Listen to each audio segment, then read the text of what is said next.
মসজিদের ইমাম তার খুতবা পছন্দ হয় নাই, চাপাটি দিয়ে তাকে একদম মৃত্যুর মুখে ঠেলে দিয়েছে। রাজধানীর শ্যামলীতে ফিল্মি স্টাইলে গেঞ্জিও নিয়ে গেছে, জুতাও নিয়ে গেছে, এভরিথিং তার নিয়ে গেছে। ছাত্রদল সবসময় অন্যায়ের প্রতিবাদ করে এসেছে। অন্তর্বর্তীকালীন সরকারের সময় এসে কেন এই ধরনের বর্বরতা আমরা দেখতে পাচ্ছি? মব কালচারকে আরও বেশি পেট্রোনাইজ করছে। এই ধরনের মব সৃষ্টি হয় কীভাবে, বা এরকম মধ্যযুগীয় কায়দায় মানুষ কীভাবে খুন করতে পারে?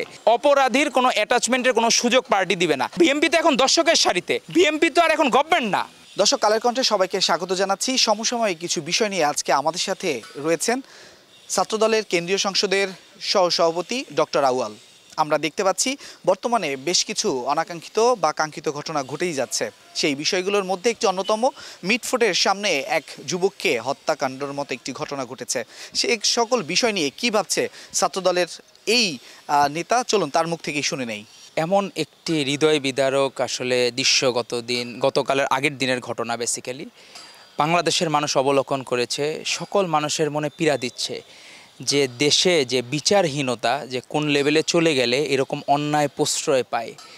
সেটি ধরেন ফ্যাসিস্ট লীগের আমলে যখন বিশ্বজিতের হত্যাকাণ্ড আমরা দেখেছি, তখন কিন্তু লীগ ক্ষমতায়, আওয়ামী লীগ সরকার ক্ষমতায়, তাদের পৃষ্ঠপোষকতায়, রাষ্ট্রীয় পৃষ্ঠপোষকতায় এ ধরনের অন্যায়কে তারা প্রশ্রয় দিয়েছে, কারণ তারা জানতো যে অন্যায় করেও পার পাওয়া যাবে। কিন্তু এখন এই অন্তর্বর্তীকালীন সরকারের সময় এসে কেন এই ধরনের বর্বরতা আমরা দেখতে পাচ্ছি? এটি হৃদয় বিদারক। আপনার পাওয়ার অফ অ্যাটর্নি বা রিপোর্টিং অথরিটি সরাসরি রাষ্ট্রের দায়িত্বে হচ্ছেন অন্তর্বর্তীকালীন সরকার, আর এর জন্য হচ্ছে স্বরাষ্ট্র মন্ত্রণালয় হচ্ছে সরাসরি দায়িত্বশীল ব্যক্তি। আমরা দেখলাম স্বরাষ্ট্র উপদেষ্টা বিভিন্ন জনের সাথে ফানি টক করতেছে, অনেক কিছু করতেছে, কিন্তু আপনি তো দায় এড়াইতে পারবেন না। আপনার যেখানে শাসন করা দরকার সেই জায়গায় আপনি শাসন করতে ব্যর্থ হচ্ছেন। নাহলে এই ধরনের মব সৃষ্টি হয় কীভাবে, বা এরকম মধ্যযুগীয় কায়দায় মানুষ কীভাবে খুন করতে পারে? গত 36 ঘন্টায় কয়েকটা ঘটনা ঘটছে। এই মিটফোর্ডে মধ্যযুগীয় কায়দায় বর্বর কায়দায় সোহাগ নামে একজন ব্যবসায়ীকে, লাল মিয়া ওরফে সোহাগ, লালচাঁদ ওরফে সোহাগ নামে এই ব্যবসায়ীকে হত্যা করা হয়েছে মধ্যযুগীয় কায়দায়। পাশাপাশি যুবদলের সাবেক নেতাকে খুলনায় তাকে রক কেটে, তাকে দুর্বৃত্তরা তাকে খুন করেছে, তাকে রক কেটে। তারপরে হচ্ছে আপনার একজন বান্ডেল থাকলে প্রতি সেনমানিতে টাকা বাঁচবে। বিকাশ সেনমানি বান্ডেল কিনে জিতুন প্রতি লেনদেনে। ইমাম, মসজিদের ইমাম তার খুতবা পছন্দ হয় নাই, তাহলে ওইখানকার মুসল্লি বা হয়তো বা ইসলামপন্থী রাজনীতির সাথে জড়িত থাকতে পারে, এরা সরাসরি চাপাটি দিয়ে তাকে একদম মৃত্যুর মুখে ঠেলে দিয়েছে।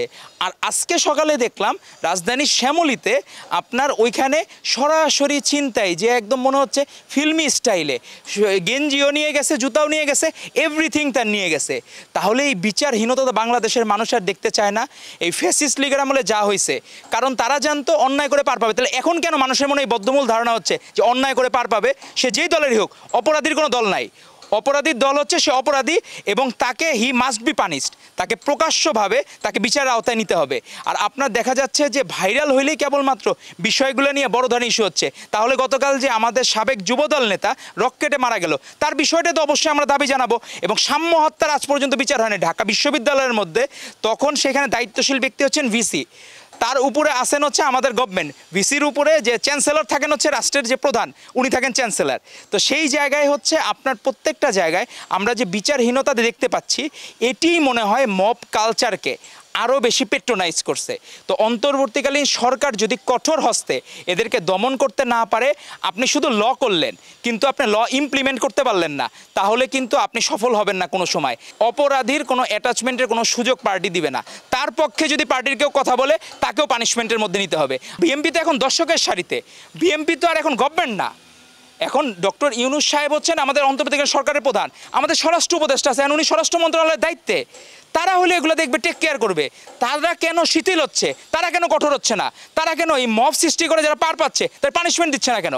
তাদেরকে সর্বোচ্চ বিচারের ব্যবস্থা না করলে এ ধরনের মব আরও পেট্রোনাইজ হবে। ছাত্রদল সবসময় অন্যায়ের প্রতিবাদ করে এসেছে। তো আমরা প্রত্যেকটা হত্যাকাণ্ডের সুষ্ঠু বিচার চাই, এবং অন্তর্বর্তীকালীন সরকার যদি কঠোর না হয়, তাহলে কিন্তু মানুষজন মনে করবে সেই আগের মতো যাচ্ছে তাই একটা সরকার হয়ে যাচ্ছে। তো সেটা বাংলাদেশের মানুষ প্রত্যাশা করে না।